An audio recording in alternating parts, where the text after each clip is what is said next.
देखिए भाई, आज के पीरियड में प्रीपोजिशन तो पहले पीरियड में हमने ऐड के जो है 2-3 एग्जाम्पल किए थे, जिनमें से एक तो हुआ था रेट का, और बताओ टाइम का हुआ था, और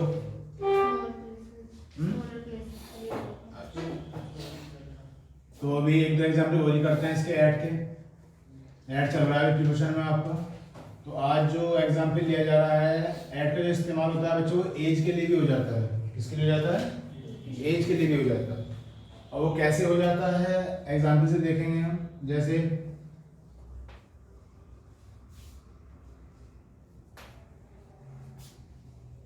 his grandfather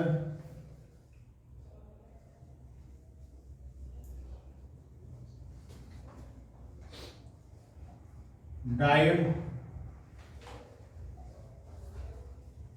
at the age of 90। ऐसा बोला जा सकता है, his grandfather died at the age of 90। तो इसमें एज के लिए इस्तेमाल हुआ है, और क्या इस्तेमाल हो गया है? ऐड का इस्तेमाल हो गया। तो हम एज के लिए भी हम ऐड का इस्तेमाल कर सकते हैं कहीं ना कहीं। अभी हमने जो एग्जाम्पल देखे, अगर मैं पहली क्लास को जोड़ता हूँ इस क्लास से, तो अभी आप बता रहे हो कि जो ऐड का इस्तेमाल हुआ है, एक तो हुआ है रेट के लिए। पहली क्लास में उसके एग्जाम्पल दिए थे।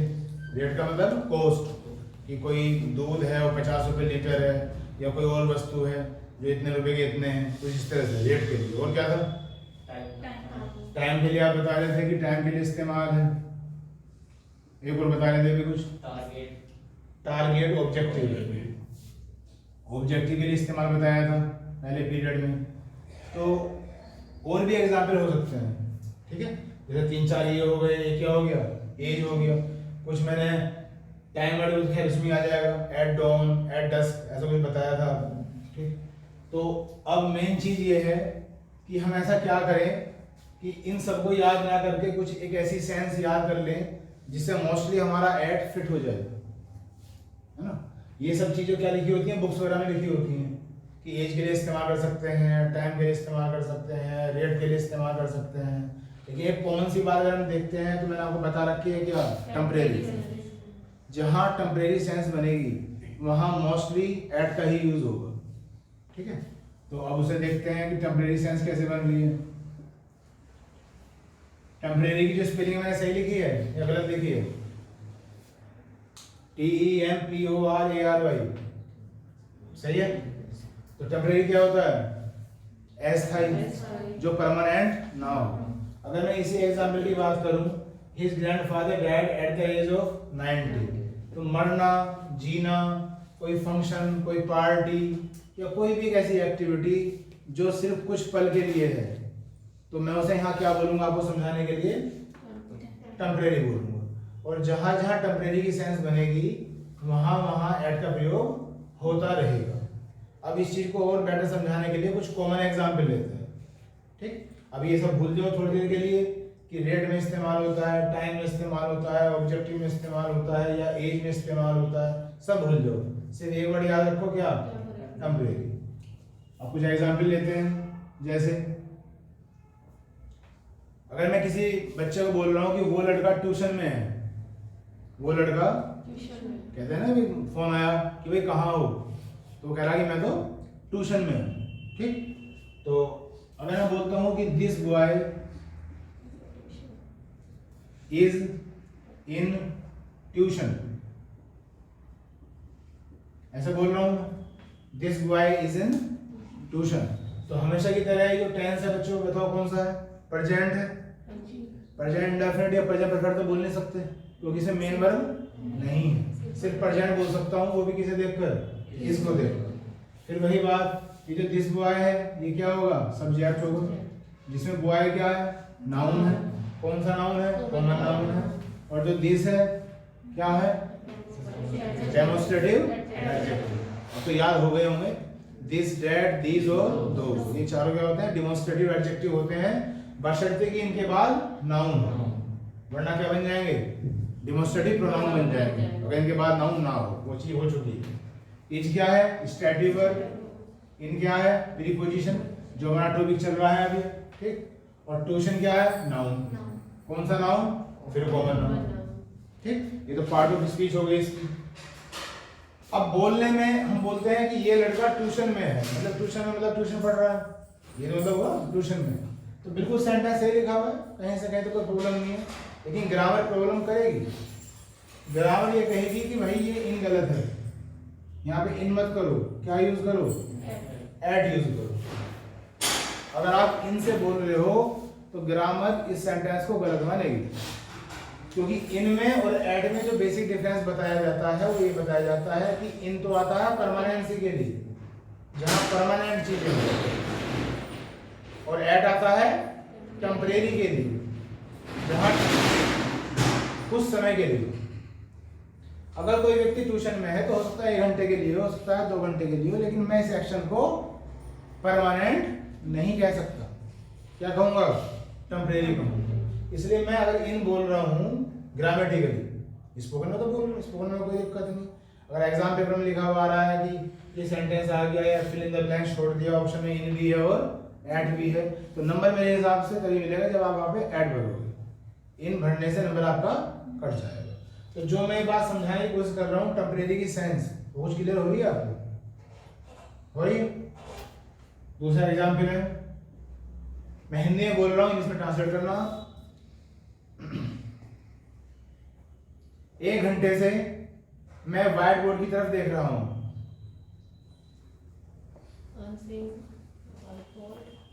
आराम से सोच के बोलो, गलती ना हो।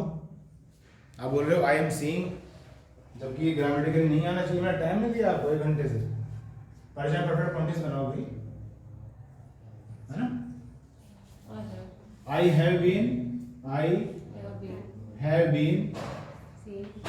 seeing, I have been seeing a white blackboard, a white board, लिख देता हूँ white board for 1 hour, ऐसे लिख सकता हूँ। 1 घंटे से मैं व्हाइट बोर्ड को देख रहा हूँ। तो I have been seeing ये मैंने बता दिया कि प्रेजेंट परफेक्ट कॉन्टिन्यूअस है, प्रेजेंट परफेक्ट कॉन्टिन्यूअस। क्या फंक्शन होता है, हैज और हैव में से कोई एक आएगा, प्लस बीन प्लस वर्ब की फर्स्ट फॉर्म में आईएनजी। क्या मैं यहाँ सीन को हटा के वॉचिंग भी कर सकता हूँ? आई हैव बीन वॉचिंग नहीं कर सकता, क्योंकि वॉच क्या किया जाता है, टीवी किया जाता है वॉच, यहाँ पे वॉच नहीं।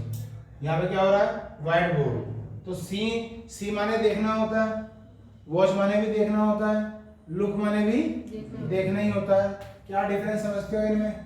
इसमें मैंने भी बोला कि भाई वॉच नहीं कर सकते, क्या मतलब कर देते हो, एक है सी और एक है वॉच और एक है लुक। इन तीनों में आपको डिफरेंस बताना चाहो, तीनों का मतलब तो देखना ही होता है। कहाँ किसे इस्तेमाल करते हैं? जब हम टीवी देखते हैं तो कौन सा यूज करते हैं, वॉच यूज करते हैं। और लुक कहाँ यूज करते हैं? ये टेम्परेरी सेंस में आता होगा लुक, टेम्परेरी सेंस में आता है लुक। तो जैसा हमने इस्तेमाल करा सी भी देखना होता है, ये कहाँ इस्तेमाल करेंगे,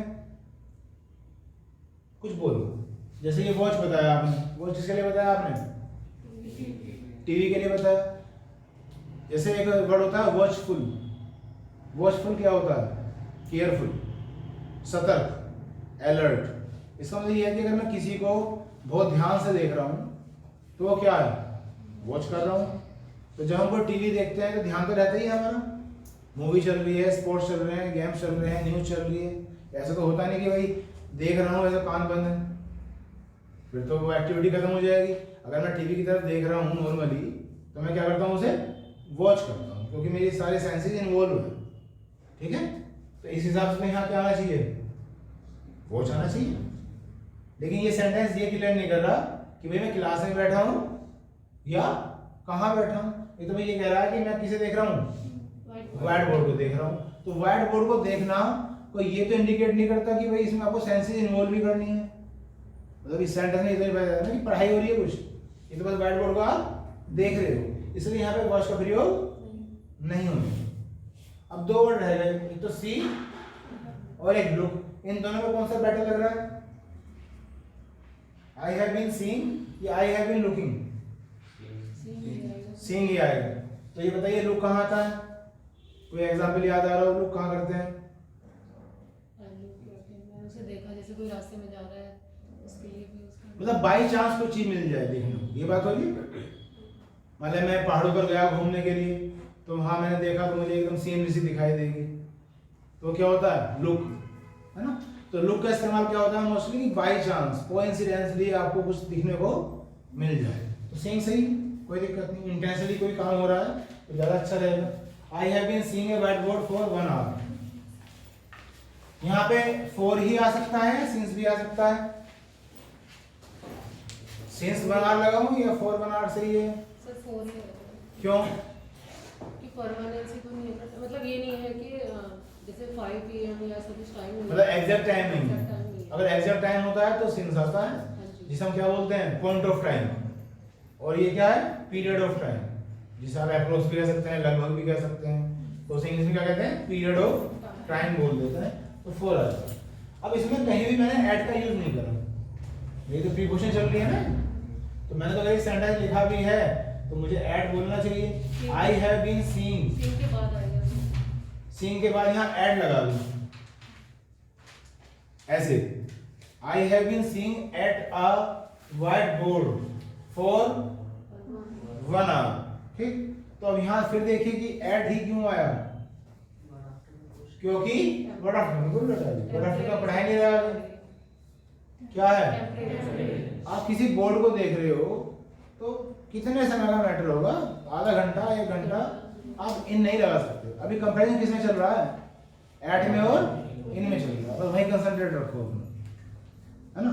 अगर आप यहाँ इन लगा देते हो, जैसे इन लगा हुआ था कि this boy is in tuition, इसका मतलब हो सकता है कि वो अब ट्यूशन से अलग ही ना हो। वो बच्चा अगर वहां बैठा है तो ट्यूशन में ही रहेगा सारी जिंदगी या लंबे समय तक, 1 महीना 2 महीना उसने आश्रम ग्रहण कर लिया है, अब उसकी जो ट्यूशन है वो खत्म होने वाला नहीं है, क्योंकि जब आप इनका इस्तेमाल कर रहे हो, और इनका मतलब क्या है परमानेंसी। तो इस तरह से हम इन चीजों को टैकल कर सकते हैं, समझ सकते हैं। तो ये वर्ड याद रहना चाहिए क्या, टेम्परेरी। और एग्जाम्पल लेंगे, जल्दी से छोड़ने वाले नहीं है। जैसे नेक्स्ट एग्जाम्पल है आई रीच्ड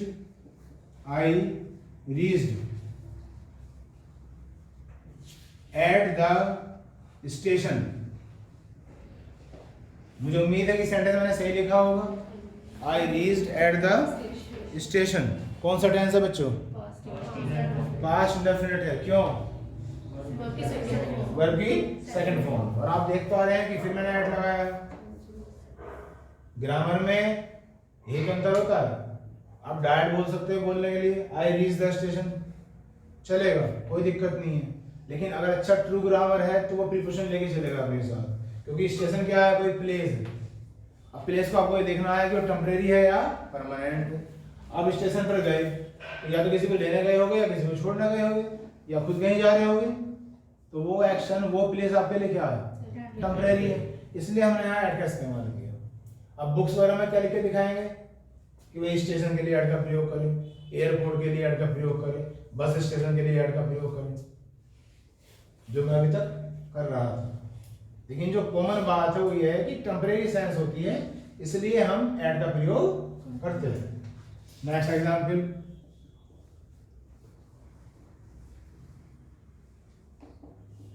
दिस पर्सन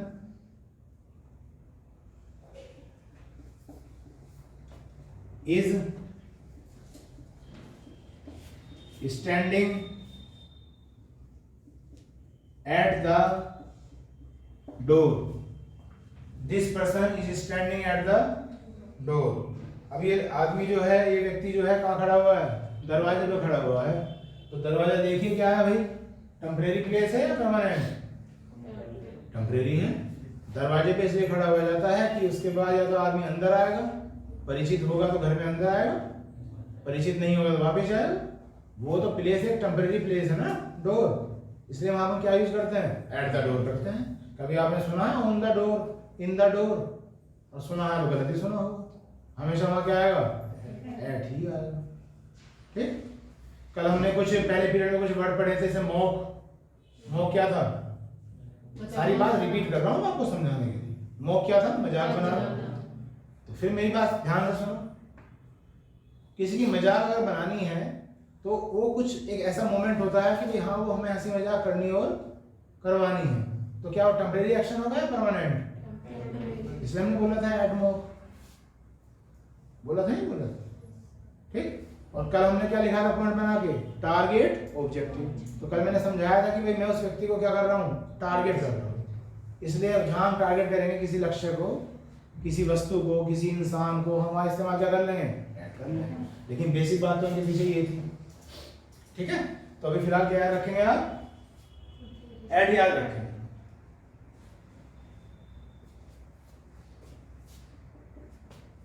एक एग्जाम्पल और लेते हैं। What are you doing? What are you doing at the moment? At the, ऐसा बोल लेते हैं। What are you doing at the moment? कौन सा टेंस है? Present continuous. प्रेजेंट कॉन्टिन्यूअस का कौन सा? इंटरोगेटिव। पहले क्वेश्चन वर्ड, फिर हेल्पिंग वर्ड, फिर सब्जेक्ट, फिर मेन वर्ड। इसे मैं सारे क्या कह सकता हूँ? रिमेनिंग पार्ट, जब मैं एक्टिव पैसिव वाला कराता हूँ आपको, है ना? यहाँ क्या बोलूँगा? प्रीपोजिशन। ये क्या है? नाउन। पता भी ना हो, दिखाई दे रहा है? आर्टिकल में तो नाउन से पहले आता है। ये नाउन है और ये क्या है? आर्टिकल। एट क्यों लगाया? क्योंकि मोमेंट टेम्परेरी है। मोमेंट क्या होता है? क्षण। बीत गया क्षण, मोमेंट चला गया। हो सकता है कभी परमानेंट? नहीं हो सकता, इसलिए मैं ऐड लगाता हूं। ठीक है। नेक्स्ट एग्जाम्पल, किसी बच्चे ने मुझसे कहा I am very good in mathematics. I am very good in mathematics. तो सेंटेंस गलत हो गया? हो गया या नहीं हो गया? I am very good in mathematics क्यों हो गया गलत? आप कहोगे कि इन नहीं आना चाहिए, एट आना चाहिए। उसे बोलना चाहिए I am very good at mathematics. क्यों? कि कोई भी व्यक्ति, चाहे वो टीचर हो या वो स्टूडेंट हो, हमेशा किसी सब्जेक्ट में अच्छा नहीं हो सकता। वो सब किसका है? प्रैक्टिस का है। लेकिन अगर आप इसे इस्तेमाल करना चाहो तो इन भी इसमें आ सकता है, क्योंकि कहीं ना कहीं ये सेंटेंस परमानेंसी भी शो कर सकता है। लेकिन एज ए स्टूडेंट अगर नंबर लेने वाली बात है तो नंबर किसे मिलेगा? एट से मिलेगा। कुछ चीजें व्यवहार से जुड़ी होती हैं, कुछ चीजें नॉलेज से जुड़ी होती हैं। ये सेंटेंस व्यवहार को भी प्रदर्शित कर रहा है, नॉलेज तो हमें ही। मैं फिर अपनी बात रिपीट कर रहा हूँ, अगर मुझे नंबर लेना है तो मेरे हिसाब से नंबर क्या मिलेगा? एट। क्योंकि उसने वो एग्जाम्पल रखा इसलिए है क्योंकि वही बात हिंदी से इंग्लिश बनाते हैं। हम बोलते हैं मैं मैथमेटिक्स में अच्छा हूँ, जैसे मैं सुनता हूँ तो मैं क्या लगा देता हूँ? हिंदी। ठीक है, तो नंबर तो किसे मिलना चाहिए? एट पे मिलना चाहिए। व्यवहार से मैं क्यों कह रहा था? मान लिया एक टीचर है जो मैथमेटिक्स पढ़ा रहा है पिछले 10 साल से, 15 साल से, तो वो तो अच्छा है, वो तो प्रैक्टिस में है और शायद आगे भी प्रैक्टिस में रहे। तो कहीं ना कहीं परमानेंसी शो हो रही है, नहीं हो रही है? बिल्कुल हो रही है। जब परमानेंसी शो हो रही है तो मैं ये नहीं कह सकता कि इन इसमें सेंटेंस में आ ही नहीं सकता। ठीक है, लेकिन यहां बात इसकी हो रही है आई की। अब आई का पता नहीं कौन है, कोई स्टूडेंट है, कोई टीचर है, कोई अननोन पर्सन है। आई का मतलब तो ये हुआ, ये तो प्रोनाउन है। यहाँ आगे लिखा होता टीचर, यहाँ कोई होता मैथमेटिक्स बुक राइटर, तो बात समझ में आती है कि भाई उस सब्जेक्ट पे उसकी कमांड है। ठीक है, तो शायद मैं एट यूज करने से बचूं, फिर मैं क्या यूज करूं? इन ही यूज करूं। ये सब चीजें मैं इसलिए बता रहा हूं आपको कि रटते मत बैठो कुछ भी चीज। ये एक सेंटेंस आ गया था मैथमेटिक्स वाला, उसमें क्या लगवा दिया था? एट लगा दिया था। पता नहीं पूछने वाला किस वे में पूछ रहा है, क्या वो जानना चाह रहा है। तो चीजों को बहुत क्लोजली इंस्पेक्ट करो। ठीक है, तो मेरे हिसाब से इसमें ऐड भी आ सकता है और इन भी आ सकता है, लेकिन अगर मैं दूरदर्शिता की बात करूं तो नंबर ऐड पे ही मिलेगा। ठीक है, बशर्ते कि इसमें चेंज ना कर रखा हूं, जैसे मैं बता रहा हूं यार। अब यहाँ आई लिख रखा है, डेट मींस कोई व्यक्ति या कोई स्टूडेंट हमेशा के लिए मैथमेटिक्स में अच्छा नहीं हो सकता, इसलिए तो स्टूडेंट प्रैक्टिस में है तो शायद अच्छा है। हो सकता है जो वगैरह लगी सब छोड़ छाड़ दिया तो फिर वो कहाँ अच्छा रहेगा। अब मतलब कोई प्रोफेशनल, ये मतलब मैं हूँ तो मेरा तो प्रोफेशन ही यही है, मुझे तो अच्छा बने रहना है, मैं तो नहीं छोड़ सकता।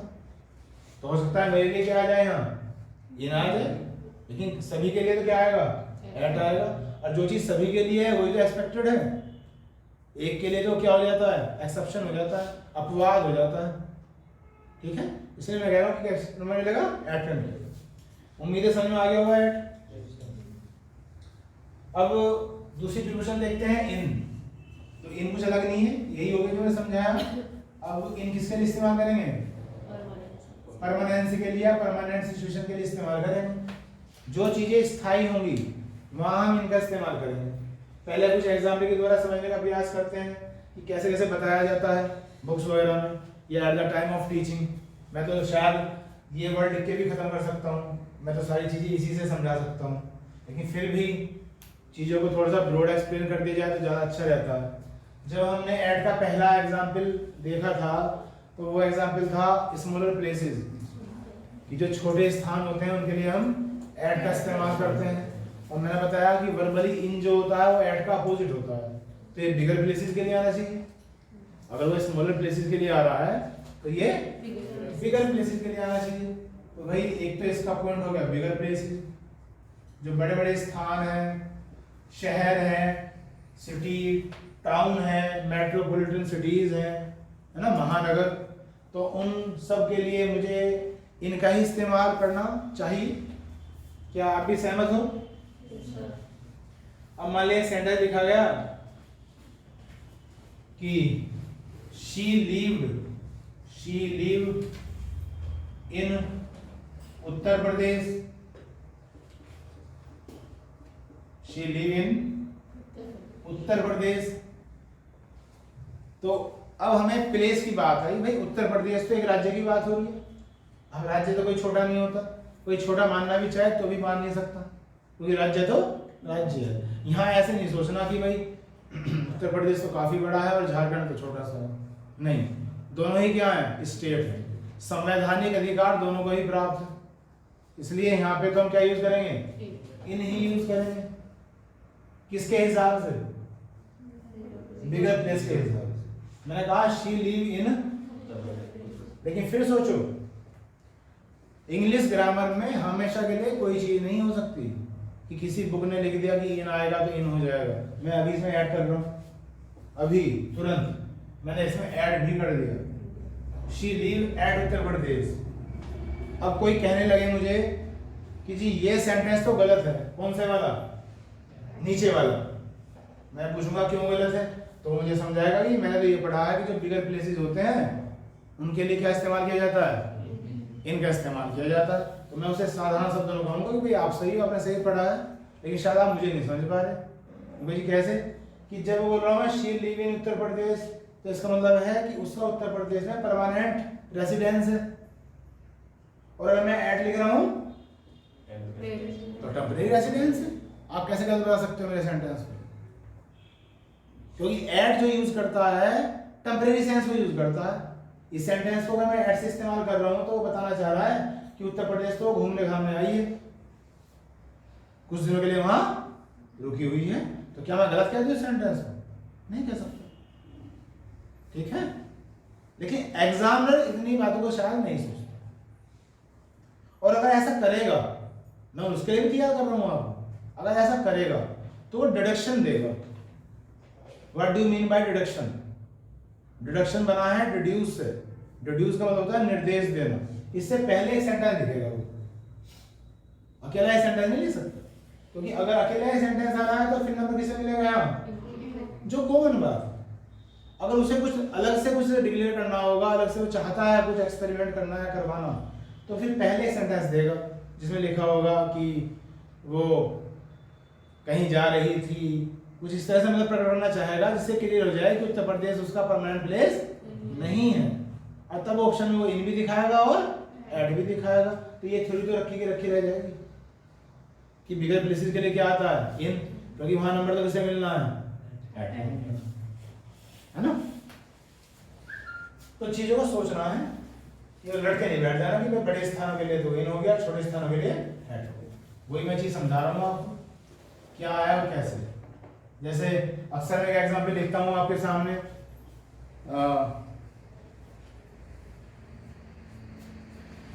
अगर मैंने कहा कि I am going to Delhi, मैं दिल्ली जा रहा हूं, एक सेंटेंस मैंने ये लिखा। उसके बाद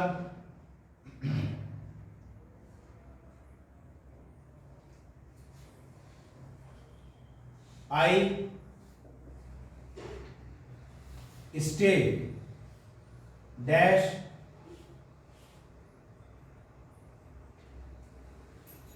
मेरठ while I am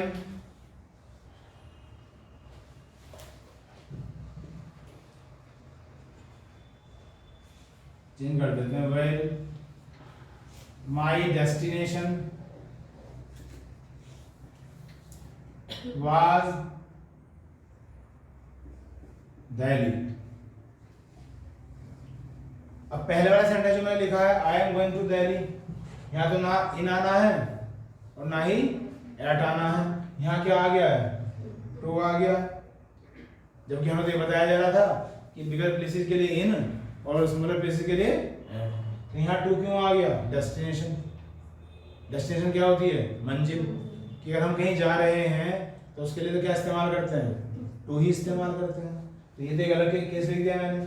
अब फिर एक सेंटेंस लिखा, ये मैं पहले भी बता चुका हूँ आपको शायद, I stay dash Meerut while my destination was dash Delhi. तो ये क्या कहना चाह रहा है कि मेरी मंजिल तो कहाँ थी, दिल्ली थी, और मैं रुका कहाँ पे, इसे मैं कह रहा हूँ डिडक्शन, कि एक सेंटेंस नहीं है, कितने हैं, दो सेंटेंस है जो व्हाइल से जुड़े हुए हैं। तो वो डिड्यूस करके देगा आपको, क्योंकि जो स्पष्ट करना चाहता है जो वो स्पष्ट करेगा, और सुनने वालों को बात स्पष्ट होगी तभी तो स्टूडेंट राइट डिसीजन ले पाएगा, वरना फिर तो कंफ्यूज होकर रह जाएगा कि इन लगाऊं या ऐड लगाऊं, क्या लगाऊं। अब इसे साफ साफ दिखाई दे रहा है दोनों ही बड़े प्लेस हैं, मेरठ भी और दिल्ली भी। अब यहाँ आप ऐसे कंपेरिजन तो कर नहीं सकते कि जी दिल्ली बड़ा है और मेरठ छोटा है, जैसे मैंने ये बताया यूपी और झारखंड के बारे में। ऐसे नहीं दिमाग में थिंकिंग लगानी है, ये रीजनिंग सब्जेक्ट नहीं है, ये बड़ा चल रहा है ये छोटा चल रहा है, उसमें ज़्यादा जनसंख्या है, कम कहीं शुरू हो जाओ ज्योग्राफी प्लस रीजनिंग लगा दो। ये तो सिर्फ क्या है, इंग्लिश है। मैं इसे भी बड़ा मानूंगा और इसे भी बड़ा मानूंगा, लेकिन यहाँ क्या लगाऊं, एट लगाऊं, और यहाँ इन लगाऊं। क्यों, क्योंकि मेरी मंजिल कहाँ थी, दिल्ली, और मैं रुका बाई चांस कहाँ, मेरी बात फिर वही पे याद करो, हम तो मेरठ को भी जानते हैं, हम तो दिल्ली को भी जानते हैं।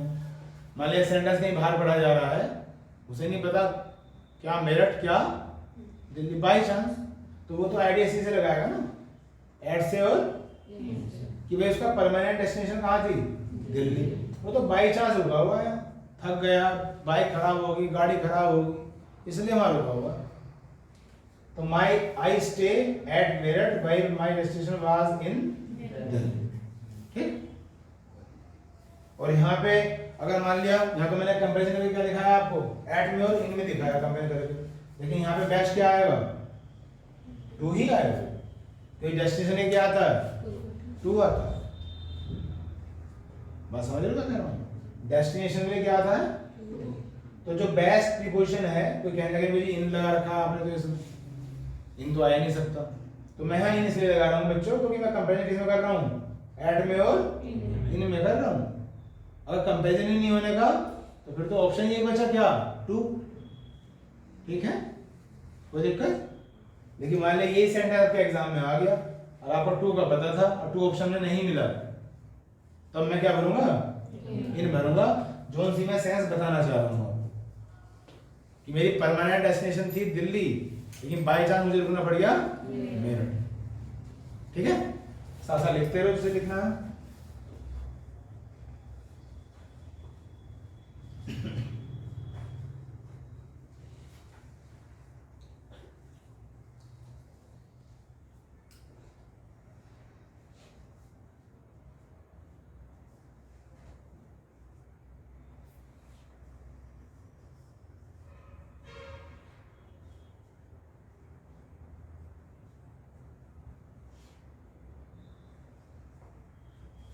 ये इधर वाला को रब कर दूं,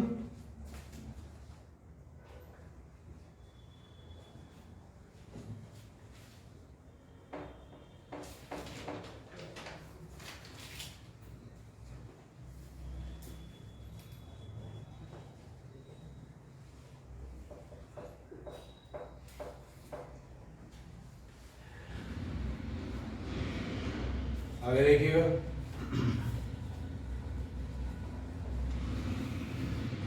और हम इनका इस्तेमाल कहाँ करते हैं?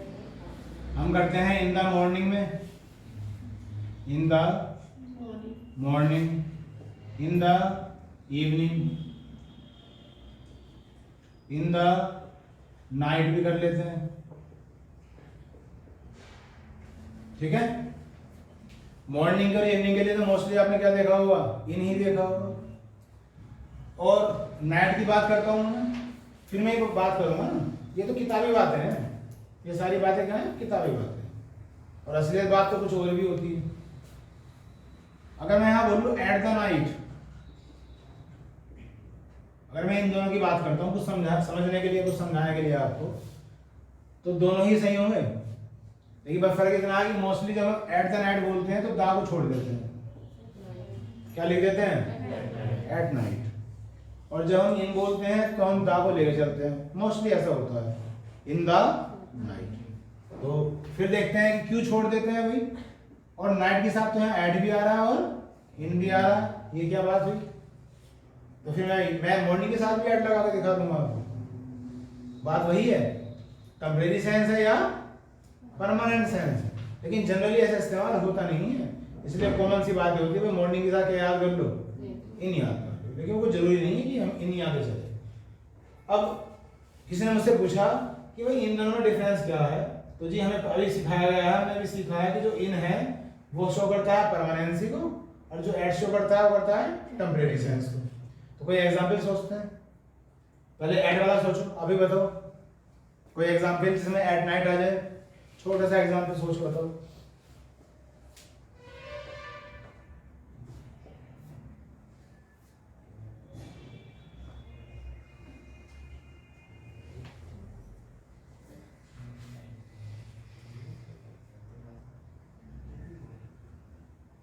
नहीं मिल रहा? बोलो, टेम्परेरी सेंस होनी चाहिए, जो बताएगा ना eight. I was studying at night. जितना सोचोगे उतने अच्छा बनोगे। I was studying at night. ये सेंटेंस बोला गया, अब बताइए ये सेंटेंस सही है या गलत लग रहा है? गलत लग रहा है तो इम्प्रूव कर दो, और अगर सही है तो सही है ही। जल्दी रीजन लो फटाफट। I was studying at night. नहीं बोलना कुछ, तो साफ से समझ रहे हैं, कुछ तो बोलो। सही है, I was studying at night. तो अगर हम एट का इस्तेमाल कर रहे हैं तो सीधी सी बात है कि स्टडी करना क्या है? Temporary action. कि भाई I was studying at night, इसका मतलब ये हो गया कि नाइट को जब मैं स्टडी करता हूँ तो कुछ समय के लिए करता हूँ, 1 घंटा 2 घंटे, और शायद कहीं ना कहीं मेरा टाइम भी फिक्स नहीं है। कभी मैं 11 बजे पढ़ना शुरू कर देता हूँ, तो कभी 1 बजे, कभी 12 बजे, जैसे मुझे टाइम मिलता है। ये सेंटेंस ये दिखाने की कोशिश कर रहा है। ठीक है, अब इसी सेंटेंस को लिख लेते हैं, I was studying in the night.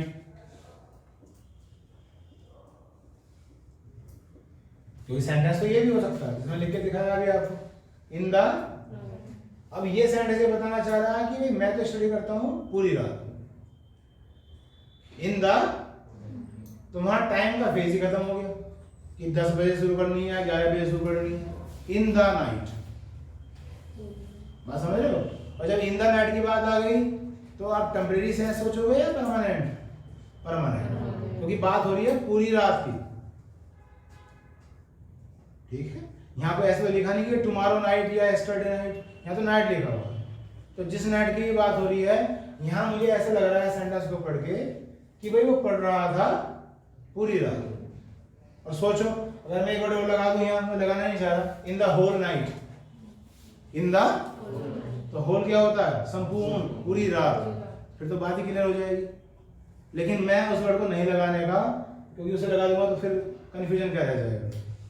वो शब्द लगे या ना लगे, सेंस तो वही रहेगी।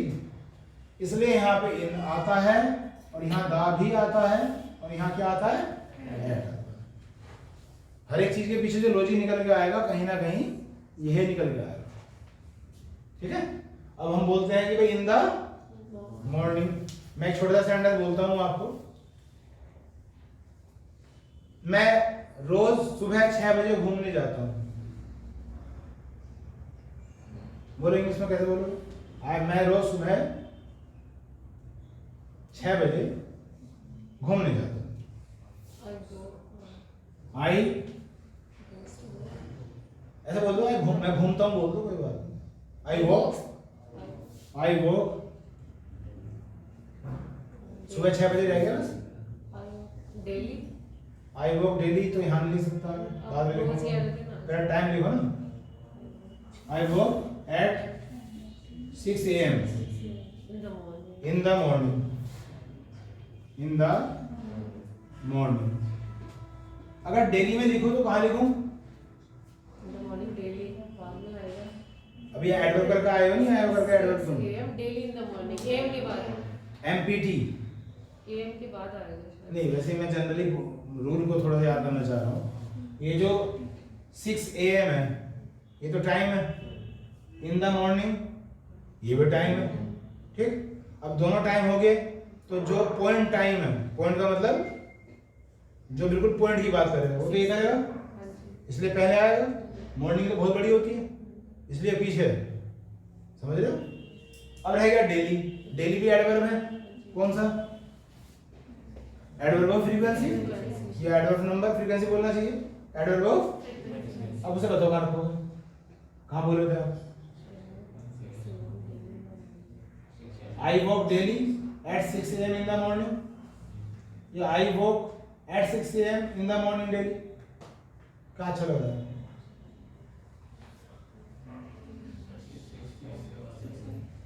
एडवर्ब ऑफ फ्रीक्वेंसी से संबंधित कोई रूल पढ़ाया था जिसमें बताया था वर्ब के बाद आता है, पहले आता है, कहाँ क्या बताया था?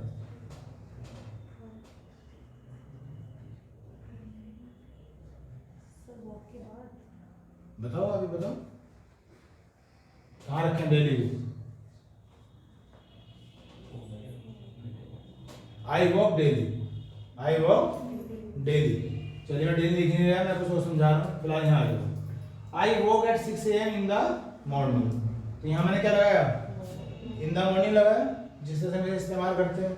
क्यों? क्योंकि इससे पहले क्या आ गया? टाइम आ गया। जो मैं समझाना चाह रहा था कि मॉर्निंग तो बहुत बड़ी है और ये क्या है? बिल्कुल पॉइंट की बात है। तो ये अपने पास से क्या लिया इसने? एट लिया। और यहाँ क्या लिया इसने?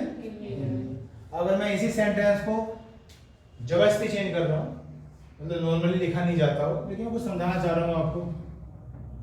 आई वॉक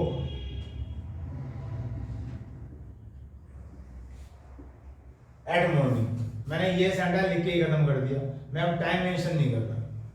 ठीक, तो आप मुझे कहोगे कि जी मैंने नहीं पढ़ी ऐसी ग्रामर जैसे आप पढ़ा रहे हो। मैंने तो ये पढ़ा है कि मॉर्निंग से पहले क्या आता है? इन आता है। आप एक बार तो दिन लगाओ, पहले उसमें थोड़ी दा लगाओ कि I walk in the morning, ऐसे लगाओ। एट मॉर्निंग तो कभी आता ही नहीं। तो मैं कहूंगा भले ही भाई नहीं आता हो, लेकिन मेरा तो दिमाग ये कह रहा कि आ सकता है। वो जी कैसे कह रहा है? आई वॉक एट मॉर्निंग का मतलब ये है कि मैं कभी कभार वॉक करता हूं, क्योंकि एट क्या है? टेम्परेरी है। जब मैं इन यूज करूंगा तो वो डेली की सेंस बन जाएगी, एक हैबिट बन जाएगी, एक परमानेंसी बन जाएगी। लेकिन जब मैं एड यूज करूंगा तो ये सेंटेंस बता रहा आई वॉक एट मॉर्निंग, मतलब मन करा तो चलेगा, नहीं करा तो कोई बात नहीं। ऐसा कुछ काम हो रहा है। क्या मेरी सोच गलत है? तो उन लोगों का क्या होगा जो ये कहते हैं, जो सोचते हैं कि जी मॉर्निंग से पहले हमेशा ही ना आएगा, कुछ नहीं हो सकता उनको, क्योंकि वो सब रट ही रखा है, बस किताबों से रटे बैठे हैं कि किताब में बस ऐसा लिखा था। और फिर वही बात मेरी फील करो आप, जब मैंने ऐड लगाया था नेट के साथ, दा हट गया था, देखो दा हट गया, क्योंकि एट जब टेम्परेरी सेंस लेगा और दा क्या होता है? स्पेसिफिक, विशेष, तो दोनों एक साथ कोलैबोरेट नहीं कर सकते, वो हटके रहेगा, अपना आप ही हट जाएगा। बात समझ में आ रही? क्लियर है ना? तो मैं बार बार आपको समझाना चाह रहा हूँ बच्चों कि ऐसे कभी नहीं पढ़ना चाहिए कि हाँ जी इन ही आ गया, हाँ जी एट ही आ गया। सोचना चाहिए कि और कुछ भी हो सकता है, बहुत कुछ हो सकता है। ठीक, वो एक अलग बात है कि आप एग्जाम में नंबर लेने के लिए बैठे हैं तो शायद ये आ जाए और भाई मैं इसे मैं नहीं कर सकता, कुछ भी हो सकता है आजकल तो, ठीक है। लेकिन ज़्यादा चांसेस किसके होते हैं, इसी की, जो नॉर्मली बात है। ठीक, तो इन सबका ध्यान रखोगे आप, और इसी से पता चल जाएगा कि भाई दा है तो क्या आएगा, इन आएगा, और दा नहीं है तो क्या आएगा, वो फीलिंग आ जाएगी जो मैं समझाने की कोशिश कर रहा हूँ। ठीक है,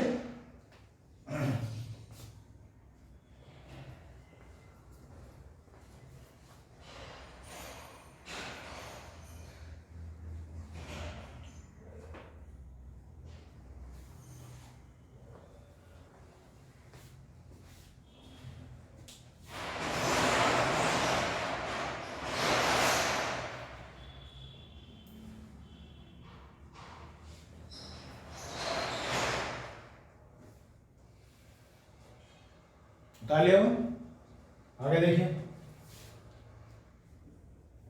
एक सेंटेंस लिखा मैंने, ही इज इन द रूम। फिर मैंने लिखा ही is at the room.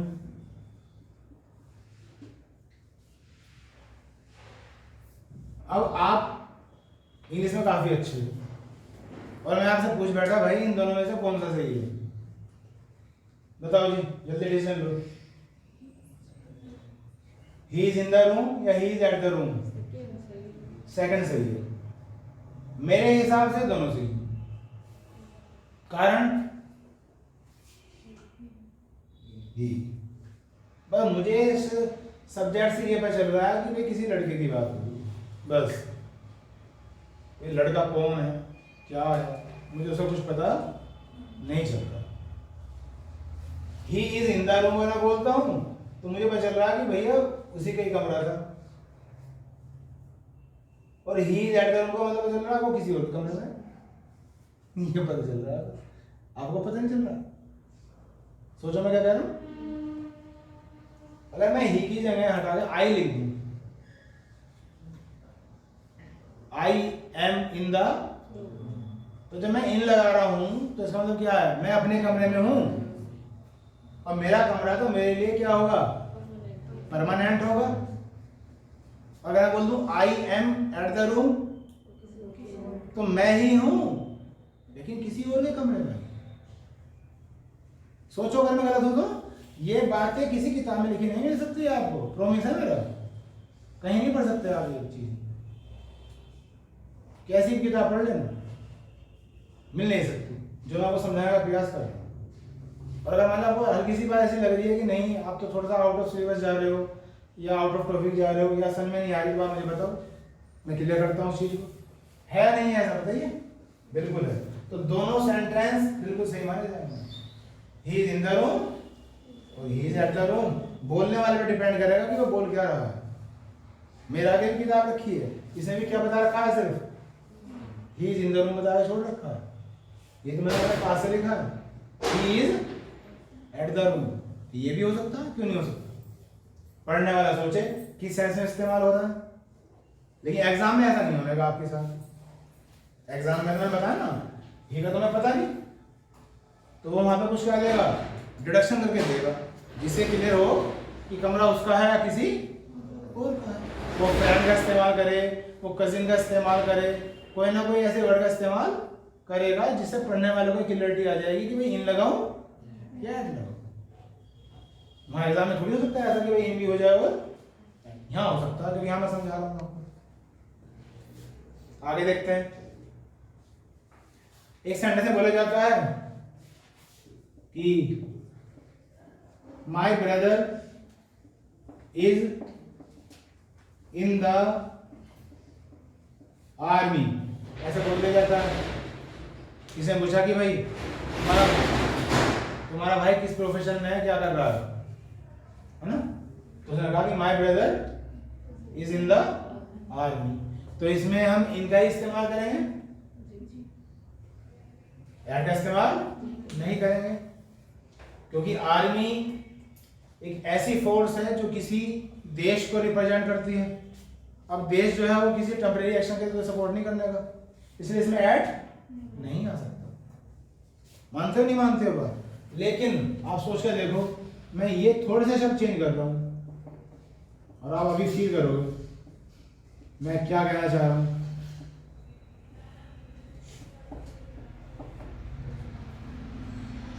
My brother is dash the job. Job तो वो भी थी, आर्मी भी तो जो भी थी।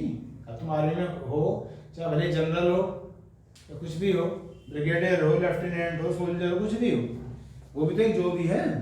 लेकिन मैंने कहा वहां पे आप इनका ही प्रयोग करोगे, क्योंकि ये वर्ड डायरेक्ट किसी कंट्री को एसोसिएट कर रहा है। और कोई कंट्री अगर मान लिया आपको हायर करेगी तो वो टेम्परेरी एक्शन एक्सेप्टेड नहीं होने को। आप वहां 2 दिन के लिए सर्विस करो चाहे 20 साल के लिए, वहां इन ही रहोगे, हाँ है ना। अब यहां पे मैंने लिख दिया था जॉब। अब जॉब को मैंने नाम तो नहीं दिया, सिर्फ जॉब दिया। जॉब मतलब क्या है? कोई काम। तो इन भी हो सकता है, ऐड भी हो सकता है। लेकिन बुक वगैरह में क्या पढ़ोगे आप? बुक में पढ़ोगे यहाँ add, mostly is at the job. तो चीजें सोचनी होती है, क्योंकि जब उसने कहा कि my brother is at the job, तो क्या कहना चाह रहा है? वो ये कहना चाह रहा है किसी काम पर है। किसी काम का मतलब उसका बोलने का लहजा क्या है? अभी भाई ऐसे ही चल रहा है, पता नहीं कब उसे चेंज करना पड़ जाए। पता नहीं आज वो कहीं और है तो कल वो कहीं और है। उसका बोलने का लहजा देखो आप। My brother is at the job, तो यहाँ पे एट ज्यादा सपोर्ट करेगा। मैं ये नहीं कह रहा कि इन नहीं आ सकता, इन भी आ सकता है। अगर वो बोलेगा इन द जॉब तो बात क्या हो जाएगी कि परमानेंसी हो चुकी है, और पिछले 10 साल से कर रहा है जो अभी भी वो वहीं है। लेकिन मोस्टली हम इस सेंटेंस को क्या देखते हैं? एट के साथ। और मैंने सिर्फ एक वर्ड हिलाया है, नाउन चेंज करा है बस, इतना अंतर आ गया। आगे नहीं आ गया?